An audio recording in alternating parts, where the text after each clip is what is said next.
Gini, Tidak upah sampai minimum sejahtera, itu ya? adalah safety net. Safety net yang kalau orang mendapatkan gaji di bawah upah itu minimum, susah, orang ya? itu nggak hidup sebetulnya, gitulah kira-kira. Saya adalah orang yang tidak ragu-ragu berdebat, pas saya dijelek-jelekin, difitnah, apapun dengan kalian, dengan para pemimpin Serikat Buruh sekarang. Ya nggak takut saya. Karena apa? Karena kalau tidak ada perubahan nih, Serikat Buruh ini akan hancur. Kita punya partai buruh, ya Bu ya. Nah, kalau partai buruh di luar kan mereka akhirnya bisa memimpin gitu ya, mengusung seorang pemimpin menjadi pemimpin negaranya. Menuju ke sana tuh berat nggak? Atau sebenarnya ada kans nggak sebenarnya? Harus gimana sih, Bu? Iya, kalau misalnya Serikat Buruhnya 90% union density, pasti ya tuh bisa. Serikat Buruhnya 90% union density. Artinya dari... Oke, kita ngobrol di PR.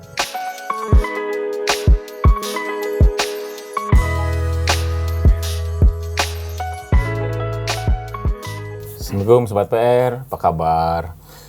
Alhamdulillah, mudah-mudahan baik-baik saja ya. Dan hari ini kita kedatangan tamu, kita nyebutnya apa ya, banyak. Karena beliau sih banyak pakarnya ya. Jadi mulai perburuhan, ketenagakerjaan, dan lain. Apalagi beliau tuh berpuluh-puluh tahun ada di luar negeri ya Bu ya. Di ILO, PBB, Ibu Hemasari Bramabumi ya. Nah, terima kasih Bu Hema. Sebenarnya yang menarik bagi saya adalah sebelum ke inti permasalahannya. Emang kemarin beberapa hari lalu kita ada UMP sudah ditetapkan ya, upah minimum provinsi. Nah, saya juga sebenarnya pengen membahas yang benar tuh sebenarnya upah minimum atau bagusnya upah maksimum. Tapi di belakang itu kita justru pengen tahu, beliau ini kan dari sebuah daerah di Tasikmalaya, Salopa, tapi bisa berkeliling dunia terus berkiprah di Geneva Ibu ya. Berapa puluh tahun Ibu? Di Serikat Pekerja Internasional ya, di IUF ya, selama 17 tahun. 17 tahun di sana. Nah, artinya kan ada keberanian untuk ngumbaranya Bu. Ya. Nah, itu bekalnya apa sih Bu? Ibu kok sampai akhirnya oke, saya harus mau berkiprah ke luar negeri gitu Bu. Ya. Dulu ceritanya gimana Bu? Iya, nama saya Hemasari Bramabumi ya. Saya itu lahir di Tasikmalaya, besar sampai lulus SMA di Tasikmalaya. Jadi kampung saya itu kalau ada yang nanya aslinya dari mana? Aslinya dari Tasik, karena ibu saya dari Kecamatan Sukaraja, bapak saya dari Kecamatan Salopa gitu. Jadi dua-duanya dari Tasikmalaya. Pituin Tasiknya? Pituin Tasik. Nah, kenapa saya bisa berangkat pergi keluar ya mungkin karena selain takdir ya, tapi juga ada keinginan yang besar untuk masuk dalam sebuah gerakan buruh internasional gitu. Nah, ceritanya bisa kok keburu gitu kan Ibu dari SMA terus ke Unpad ya Bu ya, bidang hukum, terus sempat di LBH, terus kenapa kok Ibu tertarik di bidang buruh gitu Bu? Mungkin waktu itu sesuatu yang mungkin apa sih di perburuhan gitu? Ya mungkin karena saya besar dan lahir di sebuah perkebunan ya, di Tasikmalaya itu. Jadi saya sehari-hari untuk bergaul dan paham tentang buruh gitu ya, tentang bagaimana nasib mereka di perkebunan, bagaimana nasib mereka sehari-hari gitu. Karena teman-teman saya kebanyakan anak mandor, anak tukang sadap, anak. Jadi buruh itu menjadi penting buat saya, terutama karena Jawa Barat ya, karena Jawa Barat ini mulai diindustrialisasikan di zaman Soeharto itu di tahun 80-an kan. Tahun 80-an. 80 itu Jawa Barat itu sebagai sentra industri tekstil dan produk olahan tekstil. Itu seperti garmen. Pertama kali di Jawa Barat ya pertama kali di Jawa Barat, karena itu memang Jawa Barat itu dulu sentranya bikin tekstil kayak misalnya di Majalaya, kemudian di Cimindi, di sekitar Bandung itu penuh dengan pabrik tekstil. Yang sepadan dengan Jawa Barat kan Cakung Jakarta ya, Cakung Jakarta. Tapi Jawa Barat. Nah, ketika saya diam di LBH itu saya harus menangani karena paralegal ya, kasus-kasus ketenagakerjaan. Misalnya ada buruh di Majalaya demo karena upahnya kecil sekali atau mogok, kemudian tangkapi polisi apa. Nah saya itu harus ngurus-ngurus mereka. Jadi semakin buruh lah ya, semakin saya berpikir bahwa semakin harus membela kaum buruh gitu. Nah pada tahun 1997 saya waktu itu membuat sebuah musyawarah nasional sebetulnya di antara NGO dan kelompok-kelompok buruh yang waktu itu kan belum berserikat.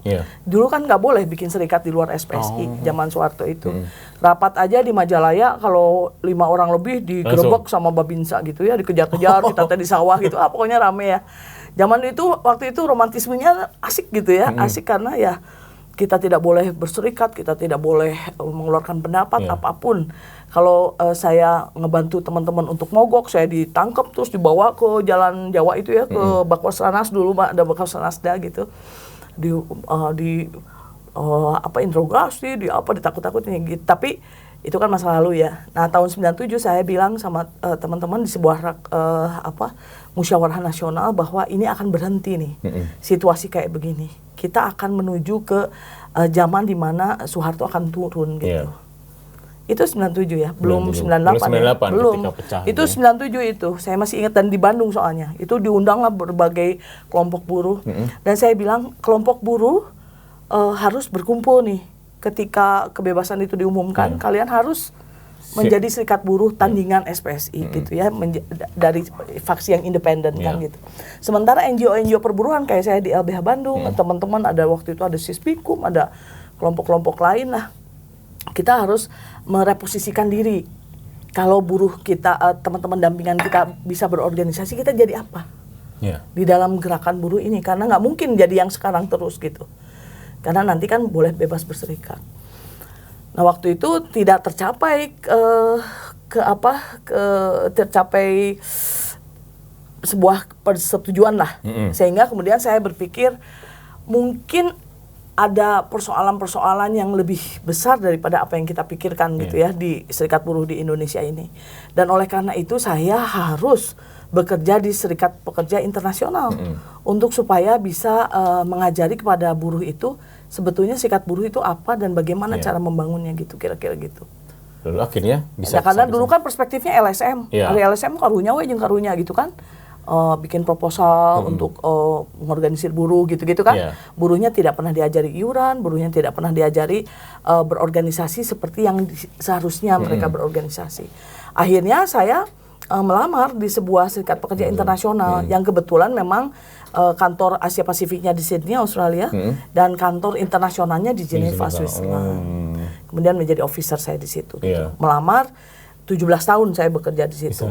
Iya, bekerja di Geneva untuk apa? Untuk salah satu tugas saya itu mengajari buruh-buruh di Indonesia bagaimana caranya berserikat yang benar.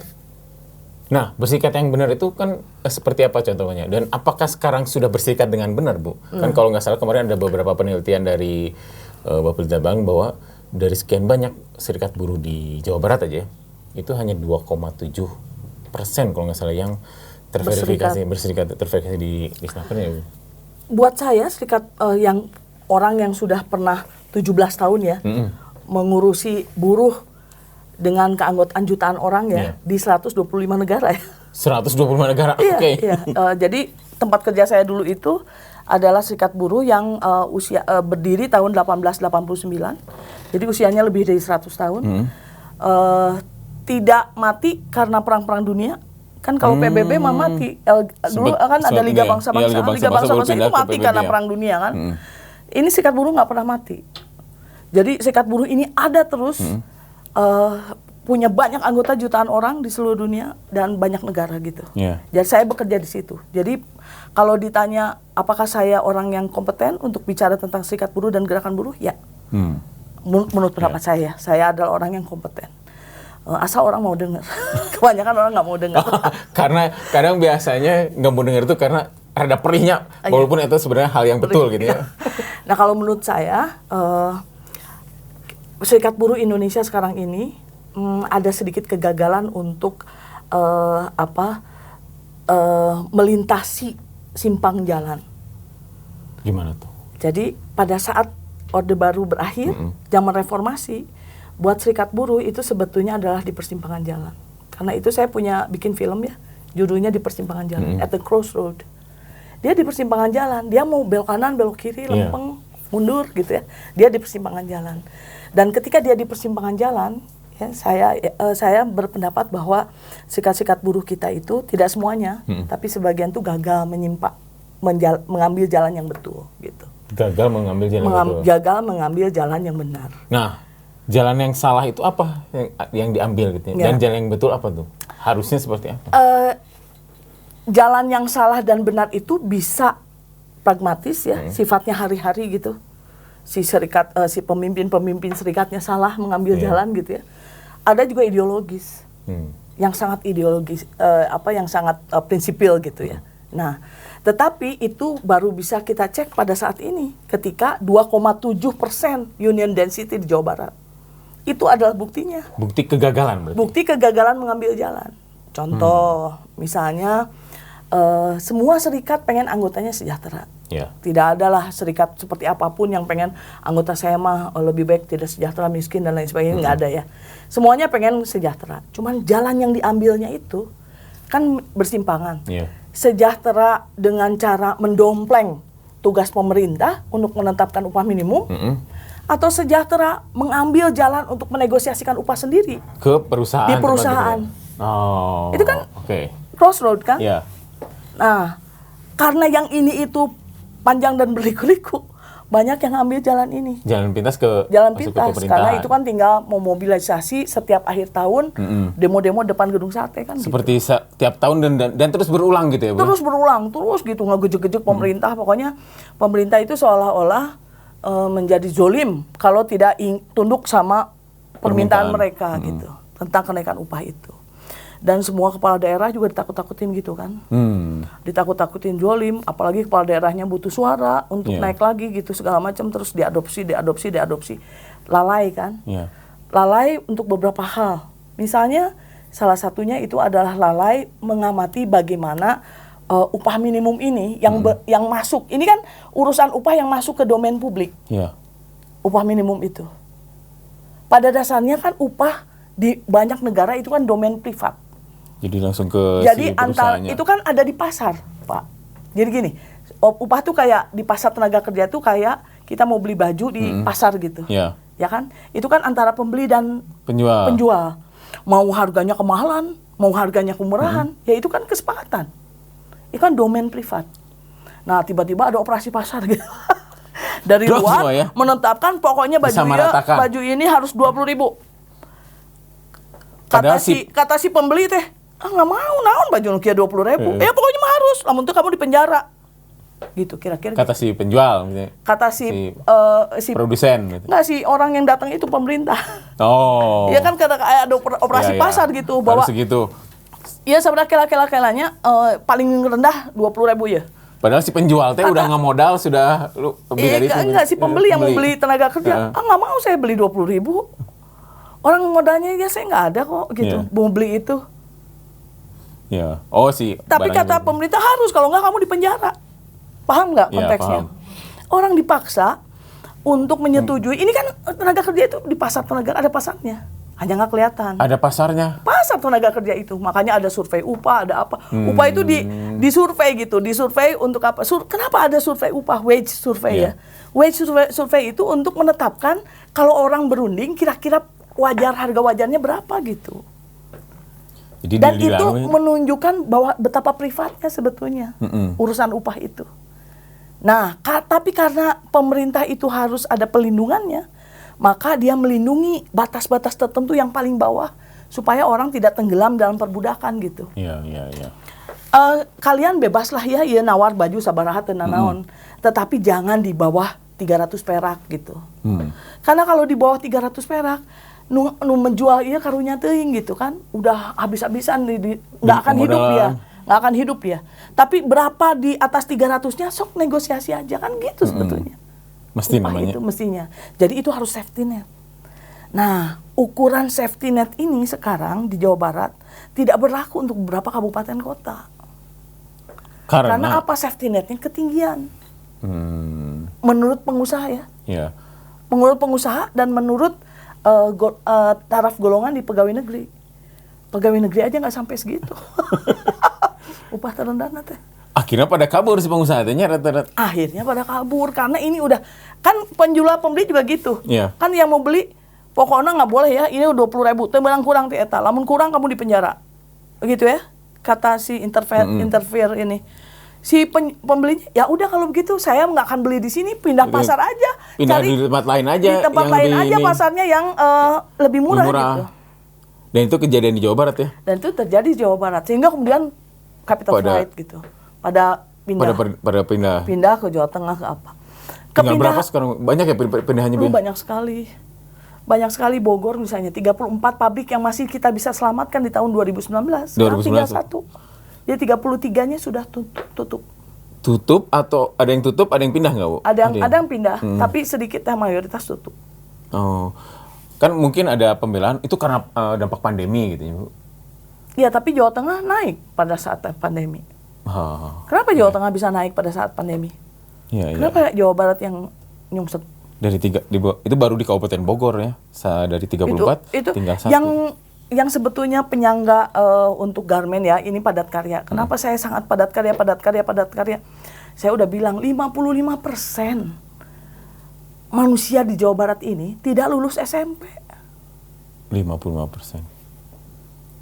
55%. Terus mau gimana? 30% sekian tidak lulus SD, 20% sekian tidak lulus SMP. Belum SMA. Kalau kita mau ngambil kebijakan populis, kita tuh harus memikirkan orang-orang ini kan gitu. Iya. Orang sarjana S2, S3, apa nggak usah dipikirin. Itu mau kesempatannya lebih besar. Itu mah bisa memikirkan dirinya sendiri. Iya. Ya kan? Yang harus kita pikirkan itu the most marginalized community gitu.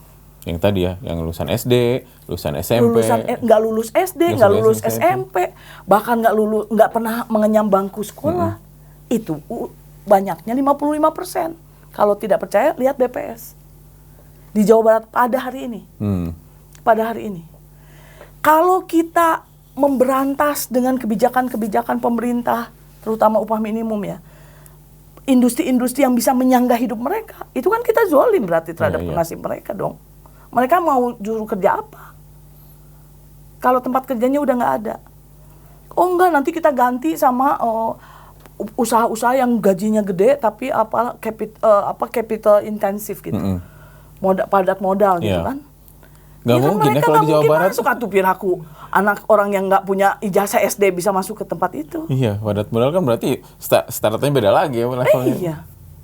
Dan Jawa Barat ini adalah provinsi, ini refleksi terhadap pekerjaan saya kemarinnya, saya usul terakhir, provinsi yang tidak punya perda sumber daya manusia. Perda sumber daya? Tidak punya ya. Orang kan bilang, kan udah ada perda ketenagakerjaan, itu nggak sama. Karena perda sumber daya manusia itu tidak melulu ngurusin tenaga kerjaan. Perda sumber daya manusia itu adalah sebuah kebijakan yang harusnya mengarahkan pemerintah itu pengen rakyatnya seperti apa ya.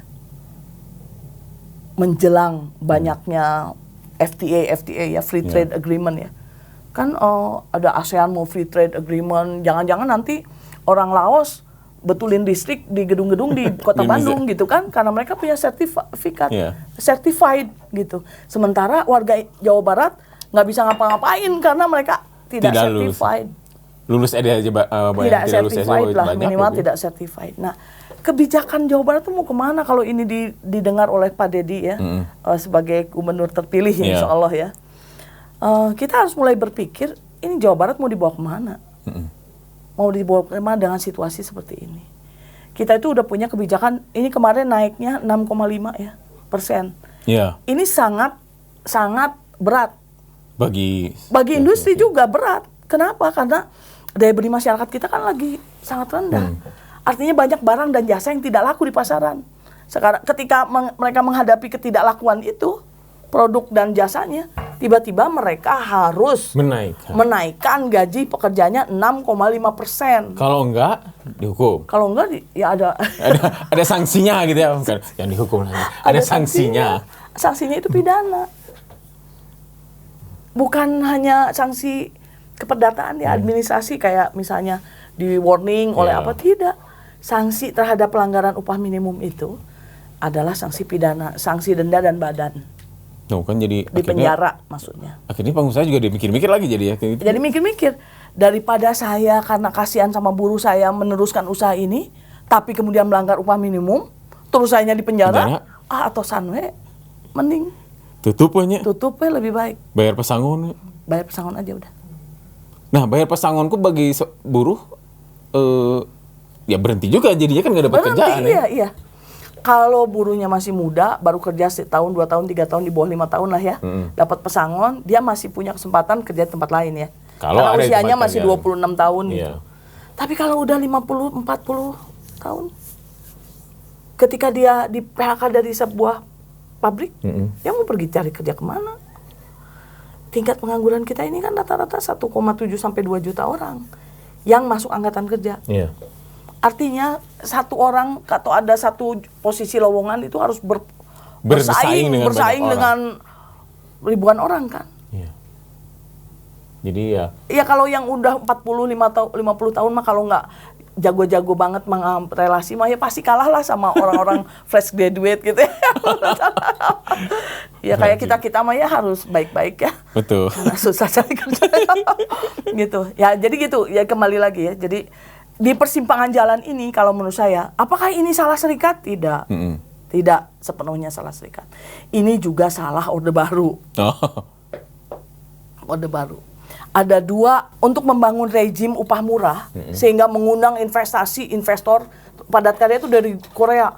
Wah, investasi Korea tuh di tahun 80-an tuh masuk semua ke Jawa Barat. Nah, itu oleh Pak Harto itu dulu dibikin sebuah rezim upah murah. Buruh yang terkendali dan upah harganya murah gitu. Jadi, untuk membangun upah murah itu ada 2 komponen yang oleh Pak Harto dipertahankan. 1, larangan berserikat yang bebas. Jadi buruh tuh nggak boleh berserikat. Serikatnya harus di bawah SPSI. Nah SPSI-nya, ketua-ketuanya itu adalah tentara, tentara Angkatan Laut. Bukan buruh ya? Bukan buruh ya kan, supaya dikontrol kan. Supaya waktu itu wajar lah. Karena lama-lama kan pemerintah suka berpikir ini kalau serikat buruh bangor kita ambil alih serikatnya, kita simpan polisi bisa diatur mah gitu ya. Gitu kan yang pemikirannya waktu itu. 1 itu serikatnya bungkam. Kedua, jangan sampai mereka negosiasi upah. Ada 2 ini komponen. Supaya apa? Upah mah ditetapkan aja oleh pemerintah sehingga bisa dipertahankan murah. Dulu itu zaman Pak Harto dinamakan upah minimum regional, UMR. Kalau sekarang ada orang masih ngomong UMR, itu salah ya. Sekarang kan UMP, UMK. Tapi zaman dulu tuh terkenal banget UMR. Semua buruh seluruh Indonesia menanti-nanti UMR tiba. Yang diputuskan oleh Presiden. Pusat. Ya. Serikat buruh nggak boleh ada. Dilarang mogok. Kalau buruhnya ada yang tiba-tiba mogok, wah ditangkapin dong. Karena itu berarti ilegal. Karena nggak boleh ada serikat. Nggak disetujui oleh pemimpin-pemimpinnya ya SPSI ya. Gitulah. Zaman dulu begitu. Nah, ketika reformasi, Pak Habibie naik ya menggantikan Pak Harto. Pak Habibie itu meratifikasi sebuah konvensi yang sangat penting, yaitu Konvensi ILO nomor 87 tentang kebebasan berserikat, kebebasan berorganisasi. 87 diratifikasi. Sejak saat itu semua orang bebas berserikat. Ditambah dengan Pak Gus Dur, ya Gus Dur ketika memerintah dia membuat sebuah undang-undang serikat pekerja serikat buruh. 10 orang aja di sebuah perusahaan boleh bikin serikat. Gitu kan menjamur tuh. Euforia berserikat tuh semakin menjamur gitu. Banyak sekali tercatat serikat-serikat ini, serikat itu, serikat ini, serikat itu. Tapi yang nomor 2 alat untuk pembungkaman itu yang tidak dibuka. Kebebasan untuk bernegosiasi upah. Ini kesalahannya. Jadi itu masih tetap aja gitu ya, Bi? Upah masih tetap aja direpresi. Tunduk pada upah minimum. Nah itu membuat serikat-serikat yang udah banyak yang merasa bebas ini, ya jadinya merongrong ke upah minimum. Paham nggak Bapak? Iya. Ya kan? Zaman dulu memang UMR itu adalah alat untuk upah murah, untuk menekan gitu ya, biar stabil. Iya. Dan itu saya tetap masih terjadi. Ingat masih di Majalaya aja upah sebulannya berapa? Ada 24.000. Masih dulu itu zaman dulu.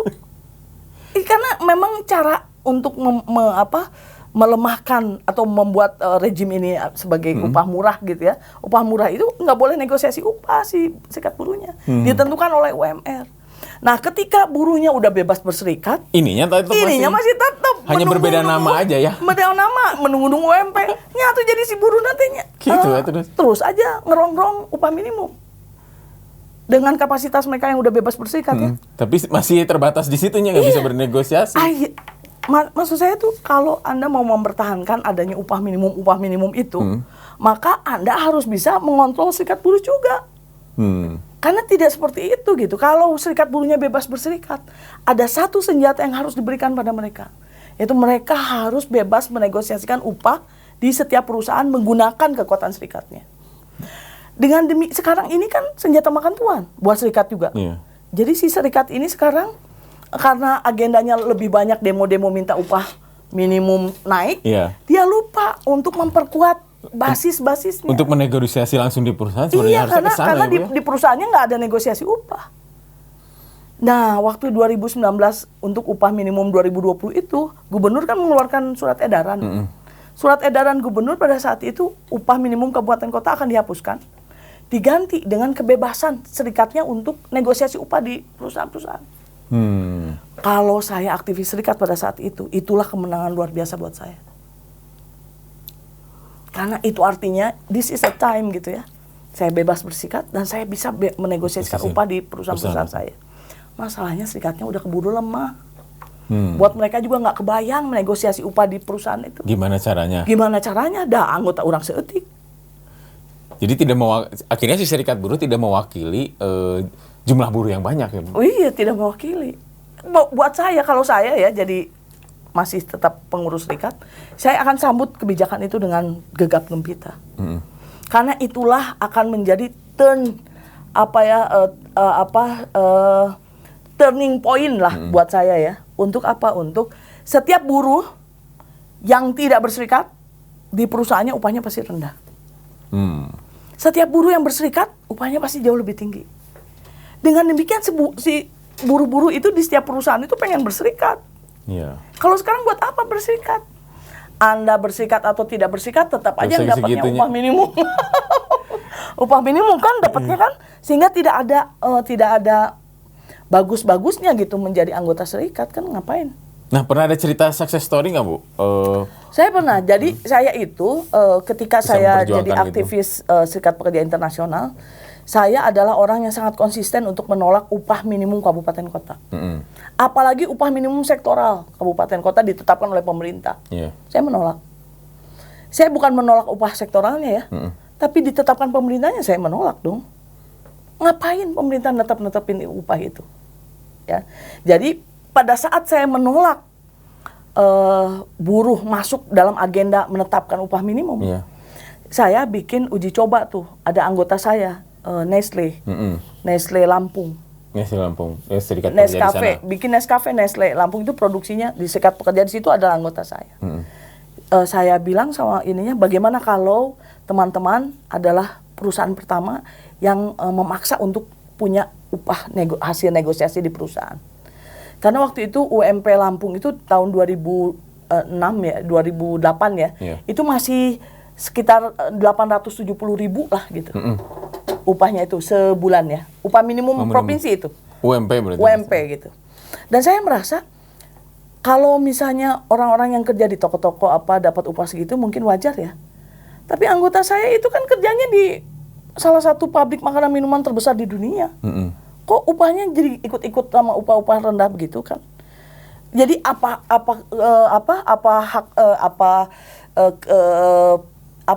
keuntungan mereka bergabung dalam sebuah serikat pekerja, apalagi serikat pekerja internasional kalau mereka dapat yang upah minimum gitu ya.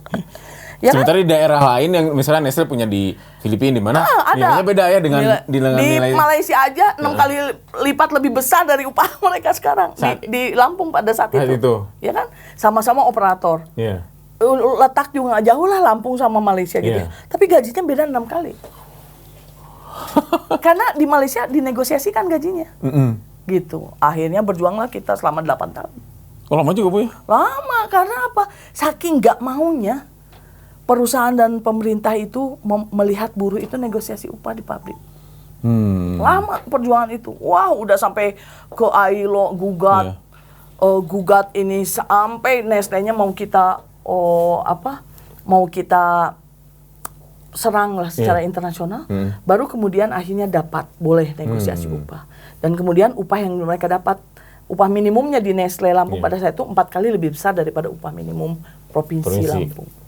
Walaupun perjuangannya cukup panjang ya. Walaupun cukup, ya, tapi kan hasilnya juga lumayan. Tapi hasil yang paling penting itu kan bukan masalah rupiahnya. Hasil terpenting adalah hakikat dari tugas fungsi dan kepentingan serikat pekerja kan, untuk menegosiasikan upah bagi kesejahteraan anggotanya.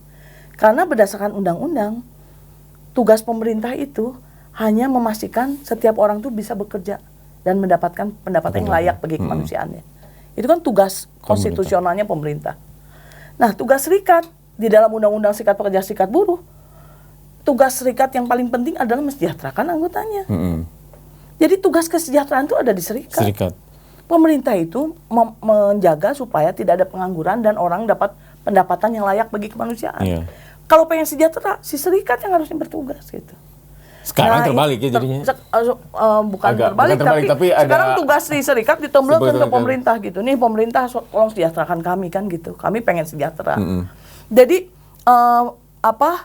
diksi-diksi kesejahteraan itu diungkapkan pada saat membuat upah minimum, menetapkan upah minimum. Dan buat saya, mohon maaf, itu adalah keliru. Oh gitu. Upah minimum itu tidak, kalau dilihat dari dari definisinya, upah minimum itu bukan upah untuk kesejahteraan. Tapi upah untuk membatasi supaya orang tidak sengsara. Gini, upah minimum itu adalah safety net. Safety net yang kalau orang mendapatkan gaji di bawah upah minimum, orang itu nggak hidup sebetulnya, gitulah kira-kira.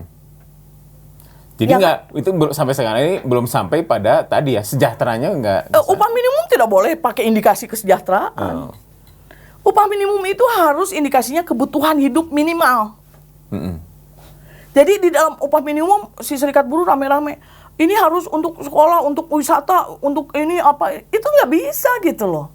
Karena itu akan membuat upah minimum itu masuk ke diksi kesejahteraan gitu kan, nggak bisa. Kalau itu bukan upah minimum, kalau kesejahteraan. Upah minimum itu harus safety net, benar-benar safety net. Yang setiap orang pasti berkepentingan untuk negosiasikan upah di atasnya gitu ya. Kalau ingin lebih sejahtera. Kan sekarang salahnya itu apa? Salahnya itu memasukkan komponen-komponen dalam tanda kutip kelayakan itu menuju ke kesejahteraan di dalam upah minimum. Itu yang salah. Padahal nggak nyampe ke sana juga. Nggak bisa sebetulnya. Upah minimum itu dipakai untuk ukuran kesejahteraan. Jadi layak hidup upah minimum itu. Makanya itu KHL itu ya. Layak hidup untuk bujangan dan tidak punya keluarga. Bujangan dan tidak punya keluarga, oke. Ya tidak punya. Nggak ada tanggungan gitu ya? Nggak ada tanggungan. Karena kan di undang-undang begitu. Kalau Anda lebih dari 1 tahun kerja, Anda nggak boleh dapat upah minimum. Kalau Anda punya keluarga, Anda nggak bisa dapat upah minimum. Itu undang-undang tuh begitu mengatakannya. Begitu Anda, ini upah minimum 2 juta misalnya. Begitu Anda lebih dari setahun kerja di situ, udah nggak boleh, harus meninggalkan 2 juta. Mesti naik. Harus, karena upah minimum itu hanya untuk orang yang kerjanya belum setahun dan belum punya keluarga. Kalau Anda masuk ke situ walaupun belum setahun tapi udah punya keluarga, itu nggak boleh dapat upah minimum juga.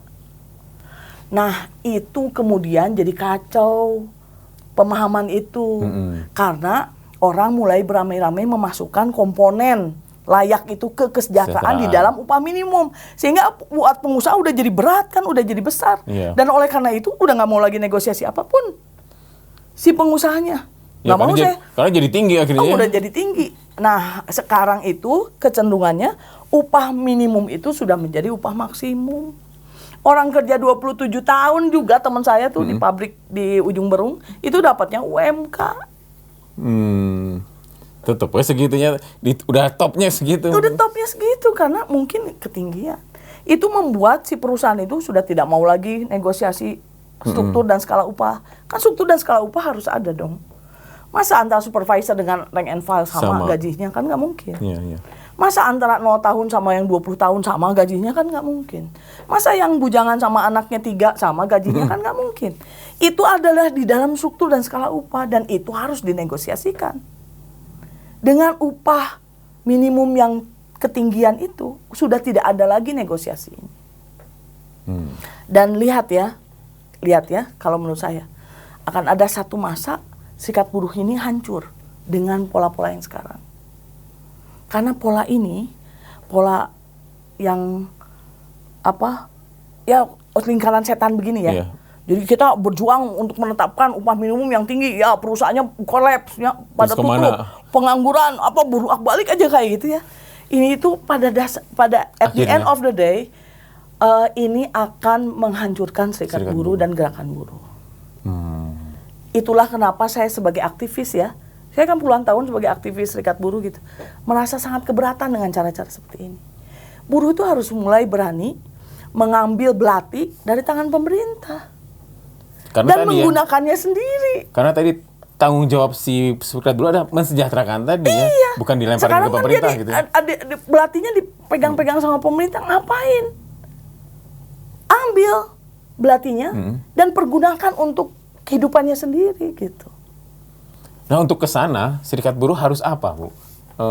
Kan mungkin serikat banyak buruh harus open mind. Kan banyak yang mungkin tidak paham juga ya. Iya, pertama serikat buruh itu harus mampu untuk mengambil agenda-agenda dan tugas-tugas konstitusionalnya kepada serikat buruh. Yang sudah ada diatur sebenarnya. Yang sudah diatur oleh undang-undang. Konteksnya adalah mensejahterakan anggotanya. Dia harus mensejahterakan. Untuk sejahtera, dia harus anti pengangguran. Dia harus anti pengangguran dong. Gimana sih orang mau sejahtera kalau tingkat penganggurannya tinggi? Iya. Saya udah bilang dari kemarin kan, saya mau naik upah Pak, ke Bapak ya. Oh kamu mangges keluar, masih banyak yang mau masuk gantiin kamu kan gitu ya. Jadi pengangguran itu di dunia manapun, di negara manapun di dunia ini, pengangguran itu adalah salah satu tantangan terbesar bagi kehendak kesejahteraan. Nggak akan sejahtera kalau banyak pengangguran. Jadi kita itu harus membantu, nomor satu ya serikat buruh itu harus berpikir gimana caranya membantu pemerintah agar pengangguran itu segera diatasi. Kalau mau pengangguran diatasi, kita jangan neken-neken aja pengusaha. Dalam waktu sekarang, jangan atuh. Pengusaha itu udah tersudut, udah gitu terus dirongrong pakai apalah ini apa segala macam. Ya udahlah, kan gampang buat mereka tinggal aja kabur ke daerah lain udah. Tinggal kabur, kalau enggak udah berhenti jadi pengusaha aja, mereka juga nggak hidup, nggak susah makan atuh. Namanya juga pengusaha. Kalau dia tidak punya pabrik aja, dia nggak akan susah makan kan? Iya. Gitu ya. Jangan itu bekerja sama ya. Jadi harus tahu konteksnya. Serikat buruh tuh jangan selalu harus demo, harus gitu. Enggak juga gitu. Jadi lucu loh saya ngelihatnya ya. Kalau nggak seperti itu loh kalau serikat buruh di luar negeri ya. Jadi harus bisa juga paham gitu. Dia tuh harus paham konteks ekonomi. Tunggu. Jangan nawar-nawar, jangan bergerak dulu. Karena apa? Industri kolaps. Suruh dia hidup dulu. Iya. Ya kan? Suruh hidup dulu. Begitu hidup, investasi masuk, saatnya kondisi ini pengangguran turun, negosiasi. Itu saatnya negosiasi yang tepat. Tapi negosiasinya juga harus di masing-masing perusahaan. Sekali lagi kenapa? Karena kita tidak bisa membuat common treatment for all. Disamain. 5.400.000 coba ya. Yang berlaku sekarang di Depok, Bekasi, ini kan udah 5 jutaan menyentuh, itu upah minimum loh. Yeah. Upah yang baru masuk di bawah 1 tahun. Harus 5 juta lebih. 5.400.000, 5.200.000 gitu. Itu harus diterapkan di semua sektor di bawah Undang-Undang 13 tahun 2003 loh. Tidak semua jadi loh. Beban. Semua sektor tuh apa misalnya? Pembantu rumah tangga. Anda kalau tinggalnya di Depok, pembantu Anda harus 4 juta. Minimal. Kalau dia udah kerja 10 tahun di tempat Anda, itu harus 6 juta lebih. 7 juta, 10 juta mungkin. Pembantu rumah tangga ya. Jadi kalau ada yang ngomong, iya upah minimum nggak usah berlaku untuk pembantu rumah tangga, saya ngamuk gitu. Lah kok kamu kok jadi ganda gitu ya. Kan di undang-undang itu semua sektor. Jelas. Yang undang-undang 13 itu melindungi siapa saja yang dilindungi. Semua pekerja yang punya majikan. Majikannya itu siapa? Di dalam undang-undang 13 ya. Perusahaan maupun perseorangan. Kalau perseorangan itu berarti rumah tangga. Punya pembantu, itu pembantu juga harus di-cover pakai undang-undang itu. Kalau upah minimum itu 4 juta, Anda harus bayar pembantu aja 4 juta minimal loh. Minimal 4 juta. Dan itu makanya ya, saya sekali lagi bilang bahwa ketika di crossroad ini, serikat pekerja itu pertama jangan reaktif gitu ya. Seetik apa. Untuk industri sebetulnya PKB itu kenapa 2 tahun sekali? Karena sebenarnya adaptasi terhadap harga cost atau biaya baru dalam industri itu mungkin 2 tahun itu paling tepat. Sementara upah kita naiknya setiap tahun. Iya, benar. Benar nggak? Iya. PKB kan dinegosiasikan kalau serikat buruh tuh ngambil perundingan upah ya di dalam PKB, dimasukkan perundingan upah itu di dalam PKB, maka dia naiknya 2 tahun sekali. Pastinya. Iya, kan ada kenaikan, ada penyeimbang itu, adjustment ya. Kalau adjustment itu memang lihat inflasi. Kalau inflasinya terlalu tinggi dalam tahun yang sama, ya harus naik. Tapi naiknya itu karena penyesuaian inflasi gitu. Tapi kenaikan upahnya sendiri itu kan harus dihitungnya 2 tahun minimal gitu. Minimal 2 tahun sekali lah. Kalau tiap tahun naik upah seperti yang sekarang, nggak akan ada industri yang bertahan. Jangankan industri yang cuman maklun-maklun dari Gap, dari Adidas, dari apa gitu ya. Industri-industri besar aja, industri makanan minuman, industri otomotif gitu, nggak akan bertahan. Iya. Kita tuh udah banyak loh. Pabrik bata tutup di kita mah. Pabrik mobil ya, waktu itu tutup semua. Iya. Pabrik apa yang sepatu tutup? Pindah ya. Sepatu pindah. Kalau pengusaha ditanya sama saya, kenapa kamu itu mau meninggalkan Jawa Barat? Itu ngomongnya hanya itu aja. Biayanya mahal sekali Jawa Barat. Dan saya waktu itu bertanya, emangnya buruh di Jawa Tengah itu lebih baik? Enggak Bu Emma katanya. Sama sekali dari kuantitatif maupun kualitatif. Jauh Jawa Barat di Jawa Tengah teh. Di Jawa Barat mah ece-ece dipanggil aja ke sini udah bisa ngejahit. Saking lamanya industri. Karena tadi yang pertama kali adalah Jawa Barat industrialisasi karena jarang ragu. Mau jahit apa udah jarang ragu gitu. Tapi apa boleh buat gitu. Sementara si ibu-ibu ini kalau dipindahin ke Jawa Tengah kan juga berat. Biaya hidupnya nambah karena pindah. Tapi upahnya udah berkurang. Nah, oleh karena itu saya di Pemprov Jawa Barat ya. Ini up to date ya sekarang ya. Saya udah capek ngurusin upah. Di Disnaker tuh Pak Kadis, izinkanlah mimpi saya untuk mempersiapkan tenaga kerja ini.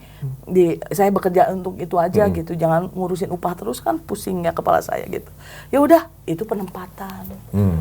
Jadi kenapa sekarang Disnaker Trans itu lagi ngegenjot untuk penyesuaian peningkatan sumber daya manusia Jawa Barat agar anak-anak muda itu bisa kerja ditempatkan di luar negeri.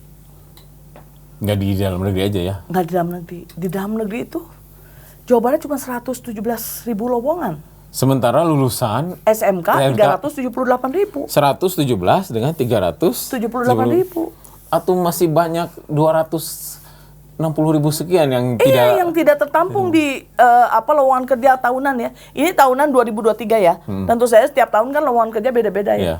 Di 2023 lowongan kerjaan itu di Jawa Barat tuh hanya 117.000 tempat.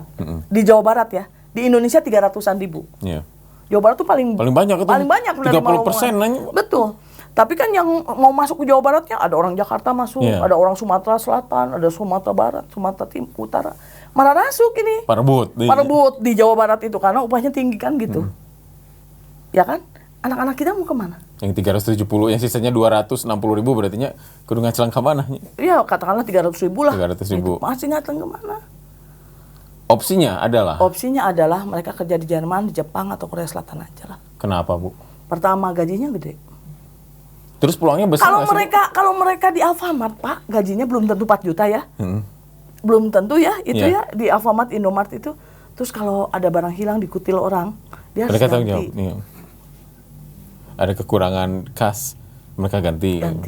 Itu kan kerja sebagai satpam iya, sebagai tukang gudang iya, sebagai kasir iya, sebagai segala macam lah gitu ya. Buat saya mungkin boleh aja, tapi kalau anak-anak muda ya lulusan SMK dalam bayangan saya ya, suruh kerja kok harus traumatik begitu ya? Jangan trauma dong, nanti dia malas kerja kan? Kan turnovernya sangat tinggi tuh kerja-kerja di tempat kayak gitu ya. Udah stress shock gitu ya, langsung alim damel deh kemarin juga gaji saya 4 juta dipotong 2 juta gitu kan, gara-gara ada yang nyolong sukro kan gitu ya. Ya maksud saya tuh, kenapa ke luar negeri? Karena satu, mereka akan punya gaji yang lebih besar. Korea tuh rata-rata orang kerja di pabrik di Korea itu sekarang 38 juta ya. Per bulan. Per bulan. Biaya hidupnya emang enggak, tapi lumayan mahal juga kan biaya hidup. Tapi mereka bisa saving gini lah, mereka itu kalau yang orang-orang yang sudah berangkat masih bisa ngirim keluarganya 15 juta per bulan. Lulusan SMK, untuk lulusan SMK. Lulusan SMK. Terus ngapain ini masih di sini? Tetapi ini kenapa kameramen masih di sini ya? Ya kan, dengan skill mereka kan di Korea mereka jauh lebih besar daripada ikut Pak Satria. Ya itu yang pertama. Kalau di Jepang mungkin 20 jutaan ya, 20 jutaan. Kalau di Jerman sekarang jauh lebih tinggi kan, tapi kemudian harus ada kompetensinya harus di-upgrade ya. Mereka harus ikut ujian kompetensi, apakah mereka kompeten sesuai kompetensi Jerman. Dan masih agak sulit ya. Tapi di luar itu, bahasa menjadi sesuatu yang penting. Bahasa tuh. Makanya saya menghimbau kepada Pak Bupati, Pak Wali Kota, tolong bukalah sanggar-sanggar bahasa di tingkat kecamatan atau tingkat kelurahan. Bahasa apa aja yang penting? Selain bahasa Inggrisnya? Bahasa Inggris, bahasa Jepang, bahasa Korea, bahasa Jerman, bahasa Cina, bahasa apapun.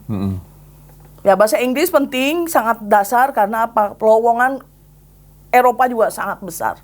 Australia sekarang membuka besar. Pokoknya nih, Indonesia itu anomali dari negara-negara lain yang maju di dunia ini. Mereka nggak pada punya anak, kita beranak terus. Jadi pada saat mereka itu kehilangan generasi mudanya, kita kok istilahnya apa ya? Bonus demografi. Iya. Jangan di sini aja dong, Kak. Nah, itu mungkin takdir dari Allah Subhanahu wa taala ya. Untuk supaya membuat cik atuh ngumbara atuh sedetik nanya ulah cicing wae di leuweung di apa lembur. Gitu. Coba isi kekosongan-kekosongan di negara-negara lain itu. Supaya semuanya terisi ya. Kita kan harus belajar ya. Cina menjadi negara yang besar itu karena overseas Chinese ya. Dia dari zaman dulu kita belum lahir aja Cina itu udah mengembara gitu ya keliling dunia. Jadi kita aja orang Sunda ini mungkin Cinanya 70%. Ya kan? Saking nggak tahu bahwa leluhur kita itu sebetulnya orang Cina gitu. Di semua Indo-China juga semua gitu ya. Malaysia, Muang Thai apa segala macam, Thailand itu semuanya terpengaruh Cina kan semuanya gitu ya. Mereka nggak sadar aja. Itu membuat negara Cina itu besar. India juga sama, Pak. India tuh menjadi besar. Cina itu bayangkan ya, dia menclok aja di Menanjung Malaya, kemudian jadi Perdana Menteri kan? Iya. Kayak Lee Kuan Yew gitu. India sekarang Perdana Menteri di... Nah, orang India bercokol diam-diam di Inggris, hidup di London jadi wali kota London, Pak. Mungkin aja orang Indonesia nanti suatu jadi PM-nya Jepang gitu ya, mungkin aja Bu. Iya, nah itu. Perdana Menteri Jepang kan. Kenapa kita nggak kepikiran sampai sana ya? Kurang mah gitu sih kulet gitu ya. Kenapa kita nggak kita itu harus punya mentalitas maju ya, ekspansi,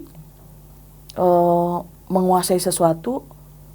Jadi membuat seperti kalau Persib mah jangan jago kandang lah, jago tandang dong. Kayak ibunya dari Salopa bisa ke dunia. Kayak saya orang Salopa yang berkiprah di dunia. Iya. Di 125 negara tadi. Betul. Saya kalau ada global gitu saya bisa tandain kemana saja saya pernah pergi ya. Ya kebanyakan provokasi kaum buruh sih sebenarnya. Cuman kan nggak apa-apa ya kan.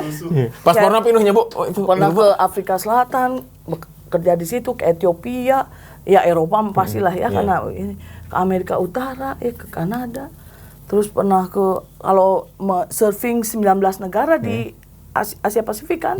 ya Malaysia, ya Filipina, 19 negara di Asia Pasifik, termasuk Jepang segala macam gitu. Ya ketika udah pernah itu, kenapa kita masih takut gitu loh? Takut untuk berkiprah secara internasional. Bisa kita tuh harus punya kayak ini mental untuk menaklukkan dunia gitu. Nah, anak-anak Jawa Barat. Ibu yang membuat mental bisa gitu teh apa, Bu? Mungkin ada bekal waktu itu dari orang tua. Pesan apa gitu, Bu? Wah, saya memang bisa gitu.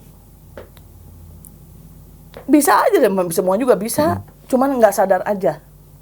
Nggak menyadari bahwa kita punya kemampuan. Nah, kesulitan orang kita nih Jawa Barat ya, orang Sunda lah gitu. Untuk punya kemampuan itu adalah ketidakpercayaan diri terhadap bahasa. Makanya sekali lagi Bapak Gubernur, mumpung ini ya, Bapak Wali Kota, Bapak Bupati bikin sanggar-sanggar bahasa.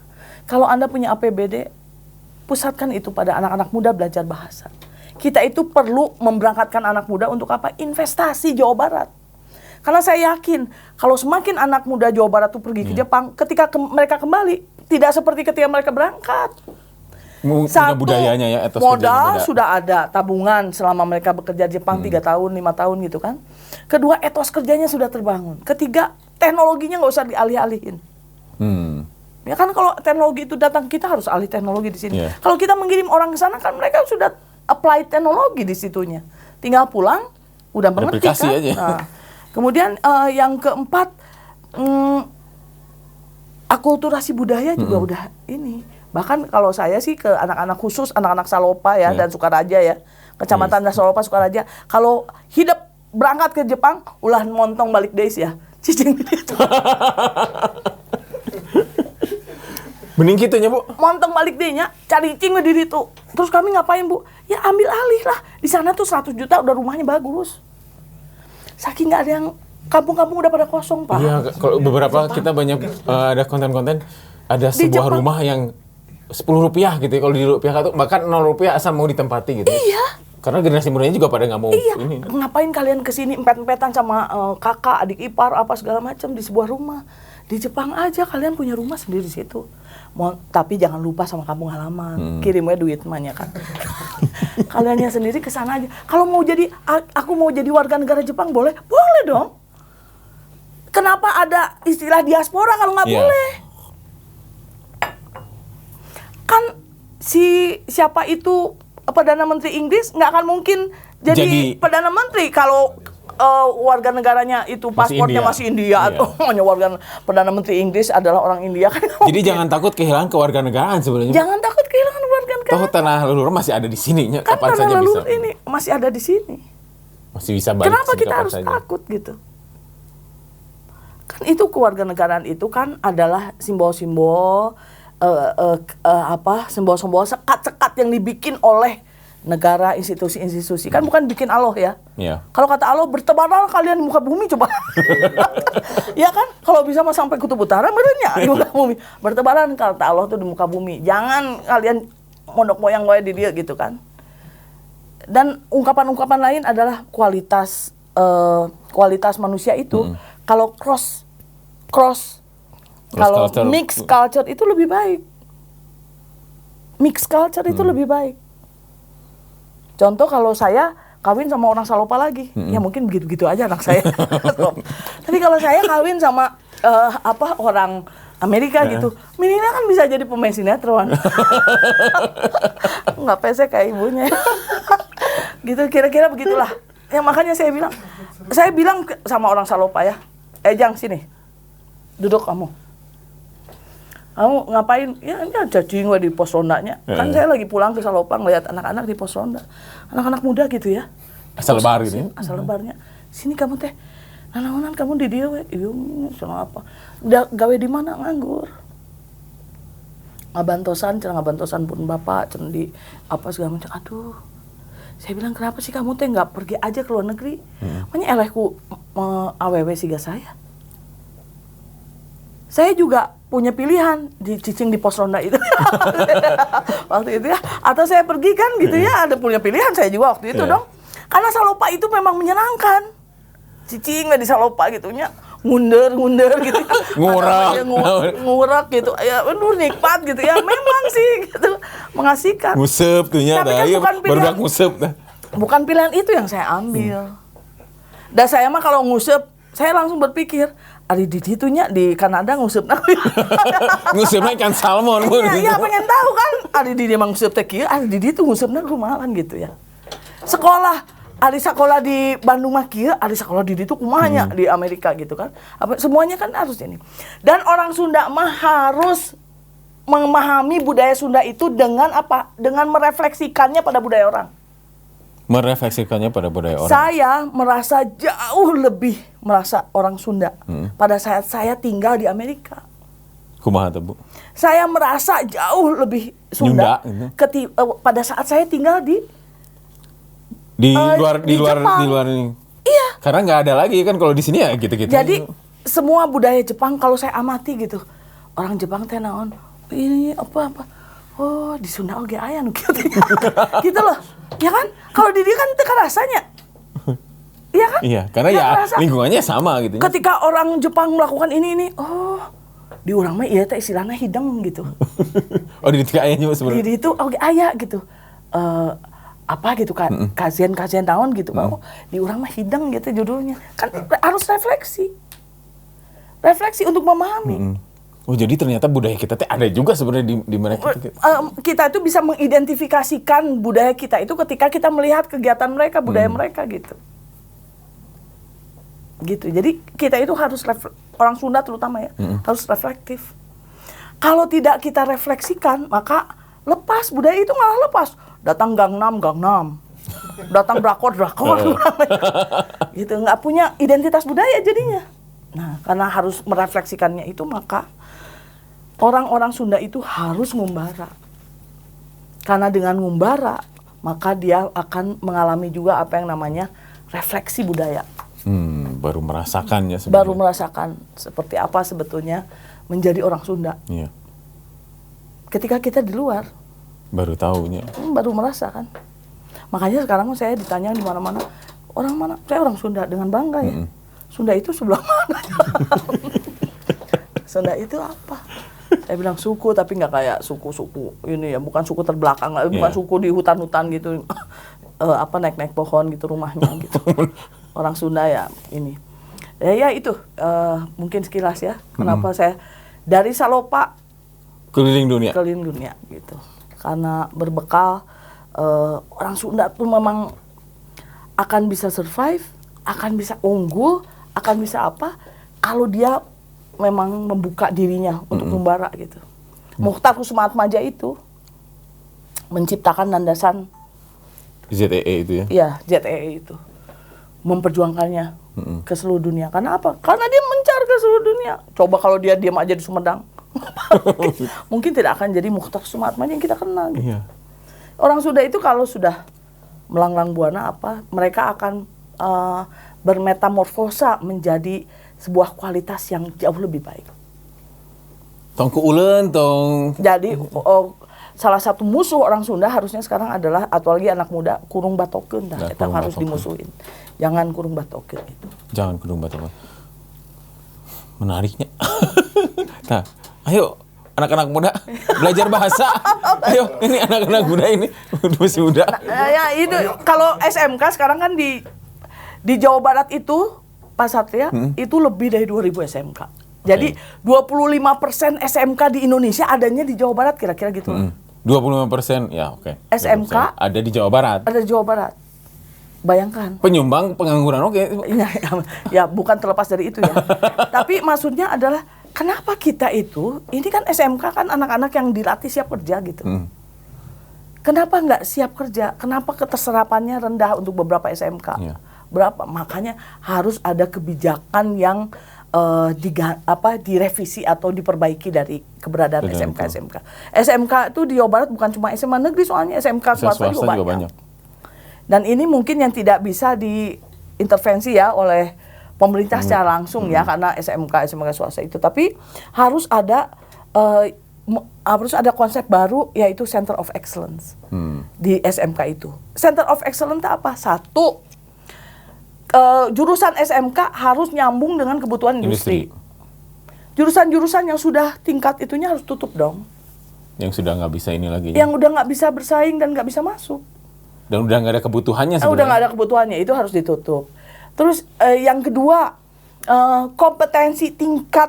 kompetensi SMK kita harus disesuaikan dengan luar negeri. Penerbangan otomotif itu harus sesuai dengan Jerman lah misalnya gitu. Caregiver harus sesuai, perawat harus sesuai dengan Australia lah minimal gitu. Ya, manufaktur apa sesuai dengan Jepang dan Korea lah. Harus itu. Karena untuk mempersiapkan anak kita langsung bisa kerja. Kalau tingkat kompetensinya masih gap gitu, ya mereka udah lulus, diam aja karena nggak bisa diserap oleh yang ini kompetensi. Itu 3, penguasaan bahasa. 3 ini aja. Penting intinya. 3 ini aja. Jadi kalau SMK 12 yang di Pajajaran itu mohon dari mulai kelas 1 mereka harus latihan bahasa Inggris dan Jerman. Bahasa Inggrisnya. Karena emang di sana ya ininya. Karena kita kan berkeinginan untuk membuat mereka itu setelah lulus SMK magang Ausbildung di Jerman di Airbus atau di Boeing, di Baby Benz misalnya gitu. Ya kan pengen gitu. Setelah mereka 2 tahun magang, kemudian mereka lulus bisa bekerja di situ atau bisa meneruskan atau kembali ke tanah air dengan kompetensi yang cukup baik. Gitu kan. Nah itu harus ketiga tadi yang paling penting ya. Ketiga, jurusan-jurusan direview lagi. Jurusan yang nggak penting-penting, tidak sesuai dengan pasar tenaga kerja kita, hapus aja ya? Hapus aja. Mendingan fokus aja kepada jurusan-jurusan. Dan kalau katanya Pak KDM kemarin tuh, pokoknya sesuaikan dengan kondisi daerahnya masing-masing. Kalau SMK di laut, kelautan gitu ya. Kalau saya tidak. Kalau saya konsentrasikan SMK itu ke luar negeri. Karena tadi ya, melihat tadi ketika lulusan sekian banyak 378.000, sementara pangsa pasar maksudnya lowongan kerjanya cuma 117.000. Yang 200.000 hampir 300 mau kemana kan ya? Iya. Dan bukan cuma SMK sekarang ya. Yang penganggurannya naik presentasinya perguruan tinggi. Tuh, ngurus anak SMK, iya perguruan tinggi naik. Ngurus perguruan tinggi, iya anak SMK. Memang kasihannya kalau bapak-bapak yang kerja di pemerintahan ya. Saya bisa merasakan itu. Pasti riut gitu ya. Karena harus menekan terus angka pengangguran gitu ya. Betul. Kan sebuah pencapaian. Sementara katanya itu mereka memanggil OPD lain juga kesulitan kan gitu. Banyak yang pengen ngurus OPD-nya gitu. Ngurus wilayah masing-masing. Padahal untuk sumber daya manusia itu cross cutting.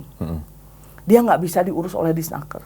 Dia harus melibatkan Disdik, melibatkan segala macam ya, segala macam OPD dan harus benar-benar ini. Makanya untuk punya kacamata captive lens gitu terhadap persoalan itu dibutuhkan intervensi gubernur. Gitu ya. Dibutuhkan intervensi gubernur. Harus berani ya. Jadi jangan justru berani untuk bekerja di luar. Jangan hanya berkutat di. Jangan ya kamu nanti berkeliaran lah di situ. Di mana? Ngan sakit-kituna. Ngan sakit-kituna. Udah di Pangandaran, kamu SMK-nya SMK perikanan aja. Ya kan? Nanti kan kamu berkeliaran di situ. Kalau menurut saya bagus di Pangandaran harus SMK perikanan ya. Tapi bekerjanya nanti di Taiwan atau di ini gitu, bukan di situ. Di situ mungkin untuk untuk kearifan lokalnya ada, tapi kan beda ya kebutuhan di luar kan nggak seperti itu. Iya, karena pekerjaan-pekerjaan di sekitar wilayah itu yang tersedia bagi lulusan ini tidak bisa menampung seluruh lulusan. Jadi kita harus berpikir lubernya itu harus kita simpan di mana. Karena apa? Karena sekali lagi setiap warga negara berhak mendapatkan pekerjaan dan penghidupan yang layak bagi kemanusiaan. Nah tadi yang penting juga ada benchmarknya tadi ya, ketika memang pasar kita si SMK akan bekerja di Jepang atau di Korsel atau di Jerman, kita harus tahu juga ya di sana seperti apa spesifikasi yang dibutuhkan. Jadi hanya makanya yang nomor 2 itu tadi kualifikasi kita samain sama mereka. Jangan hanya kita di sini aja gitu. Kayaknya cukup nih di sini, padahal kebutuhan di sana nggak seperti itu. Karena kalau kita menggunakan SKKNI, itu kan standar kompetensi ya. Punya Indonesia, ya nggak apa-apa, karena orientasinya untuk kerja dalam negeri. Kalau pekerjaan dalam negeri terbatas, mau kemana? Mau gimana? Ya kita harus standar kompetensinya harus ke luar negeri supaya lulusan kita bisa diterima kerja di sana gitu. Salah satu yang soft skill yang sangat dibutuhkan adalah lagi ya bahasa. Saya mah seneng dah kalau ada anak SMP ya bolak-balik. Kamu lagi apa? Saya lagi belajar bahasa. Ih, mending pinter ya. Masih SMP dia pengen kursus bahasa loh. Mungkin orang tuanya yang tahu ya. Iya. Tapi itu memang ya seperti itu gitu. Harus diajari dari awal untuk mampu berbahasa. Dan kurikulumnya harus didesain sedemikian rupa ya. Kan kita juga sampai SMA namanya bahasa Inggris terus bahasa Inggrisnya. Tapi SD, SMP, SMA bahasa Inggris. Begitu keluar, what's your name? Gue bisa. What's your name? Bisa nantinya. Nggak bisa bahasa yang lain. Saya what's your name. Itu berarti ada yang salah dari cara pengajaran kita ya. Kenapa orang udah berpuluh-puluh tahun gitu belajar bahasa Inggris, tapi tidak bisa berbahasa Inggris gitu. Ketika harus berbicara aja susah, apalagi ketika harus membuat tulisan gitu, lebih susah lagi. Walaupun sekarang lebih tulisan udah banyak aplikasi, tapi kan akan sulit nanti kalau secara berbicara langsung. Tapi itulah beruntungnya kita punya Gen Z ya. Menurut saya Gen Z itu jauh lebih adaptatif terhadap bahasa asing ketimbang gen-gen sebelumnya. Apalagi yang ini ya, kolonial, milenial. Wah, Gen Z itu lebih adaptatif, Pak. Jadi saya lihat ya anak-anak muda Gen Z itu, mereka dari YouTube, dari apa belajar bahasa itu. Jadi bisa gitu loh bicara, bisa yang bahasa Inggris juga pada lancar. Ya, itu kita harus beruntung. Ini calon-calon nih. Dari game juga bisa. Calon-calon kita. Calon-calon Perdana Menteri Jepang, Perdana Menteri Korea itu ya betul. Perdana Menteri Jepang, Perdana Menteri Korea, Perdana Menteri ya kalau bisa mah, kalau Ratu Belanda nggak bisa ya. Nggak ada keturunan. Ratu Belanda. Ya gitulah. Pokoknya mudah-mudahan kita itu menjadi bangsa ketiga. Yaitu? Yang overseas. Yang membangun kekuatannya dari overseas, dari penjuru dunia.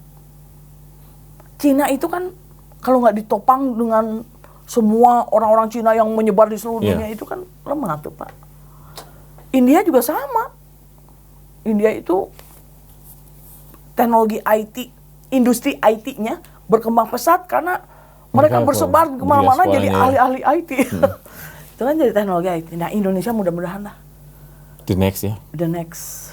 Jadi ini.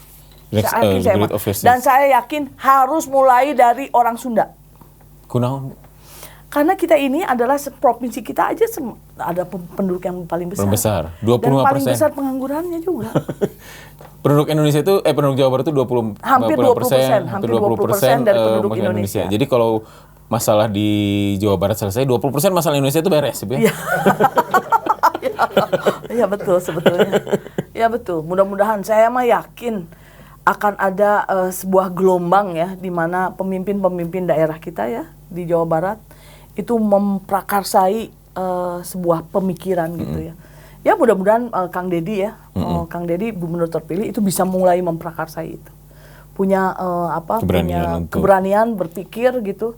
Dan nggak apa-apa, upah kita udah terlalu tinggi gini nggak apa-apa ya.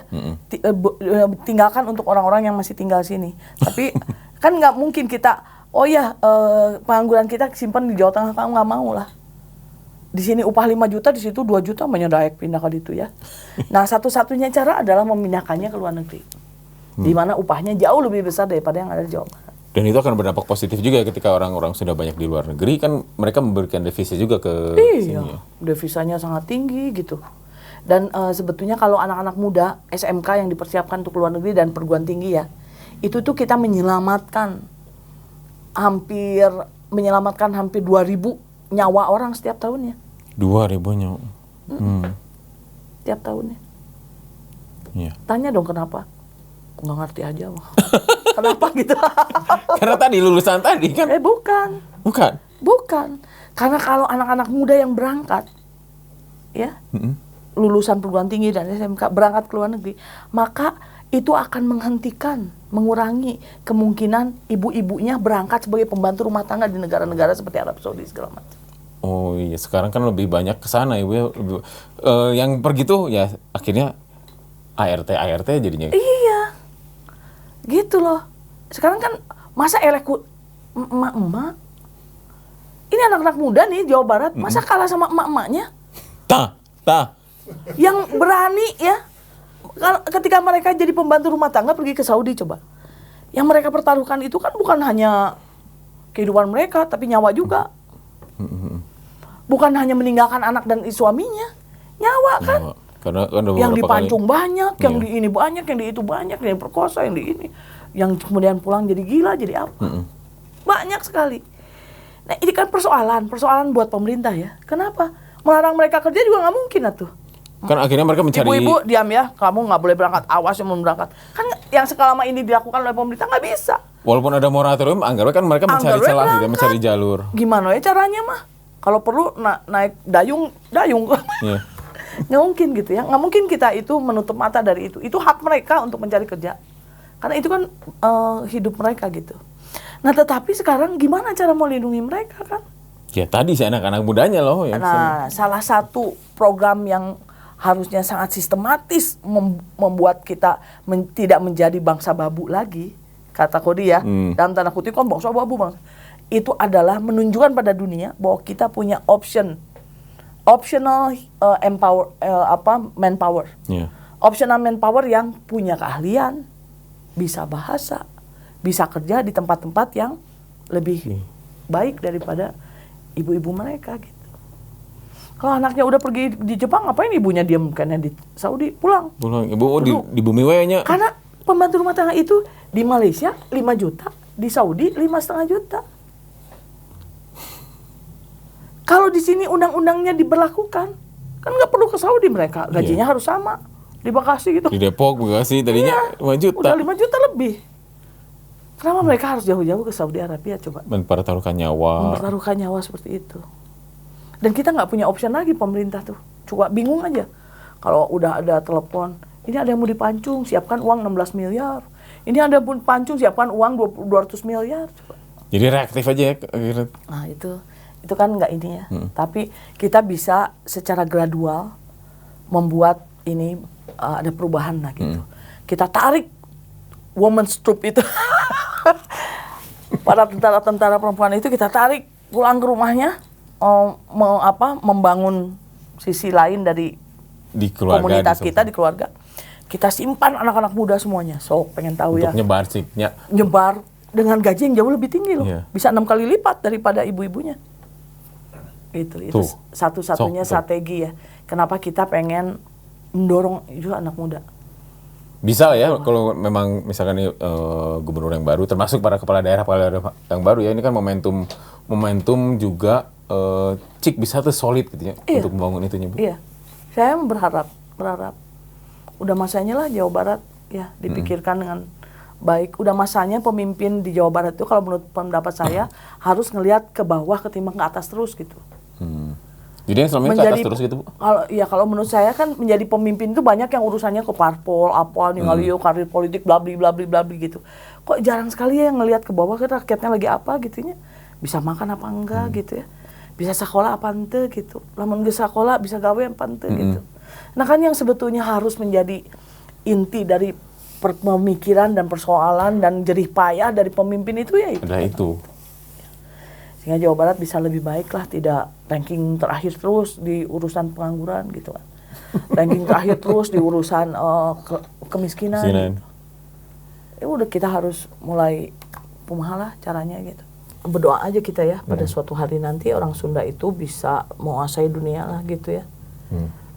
Dan bisa berkiprah memberikan yang terbaik bagi Jawa Barat gitu. Ini kan Jawa Barat ya. Iya. Kita konteksnya Jawa Barat. Pesan bagi para serikat buruh? Ya mikirlah. Saya tidak, gini loh. Saya itu ya demi ke depan, masa depan gerakan buruh dan serikat buruh.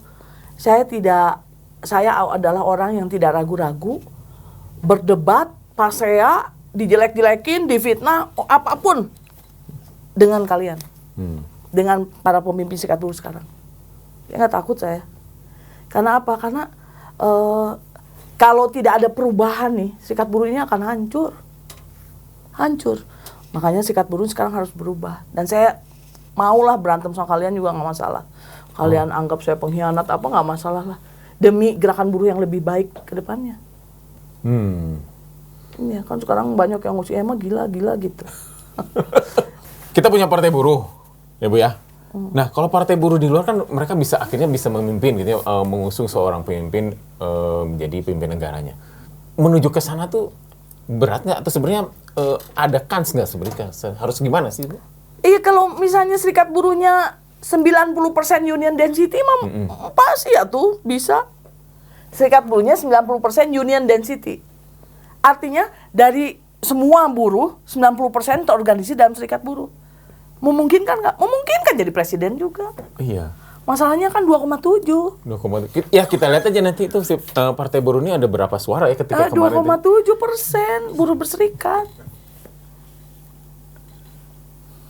Ya kalau kita nggak punya kaki yang kuat gitu, ya kita nggak akan punya kepala yang kokoh dong. Mau di mana kepalanya berpijak gitu. Nah, di negara-negara yang ternyata Perdana Menteri atau Presidennya itu dari kaum buruh, itu satu union density-nya besar, sangat tinggi. Bahkan di Swedia itu ya, saya bilang juga 95% itu anggota serikat. Karena union density sangat tinggi itu, maka satu, iuran mereka sangat kuat kan? Dari pendanaan semuanya mengiur, nggak takut mereka habis duit. Kemudian ketiga, karena union density menjadi sangat ditakuti secara politis dong. Ya kan? Sangat ditakuti secara politis. Kalau sudah ditakuti secara politis, mereka mau bikin partai buruh, mau partai republik, mau partai liberal, mau partai apa, di setiap negara berbeda ya. Berbeda-beda, itu akan sangat terpengaruh oleh mereka. Dan yang memimpinnya harus buruh ya Bu?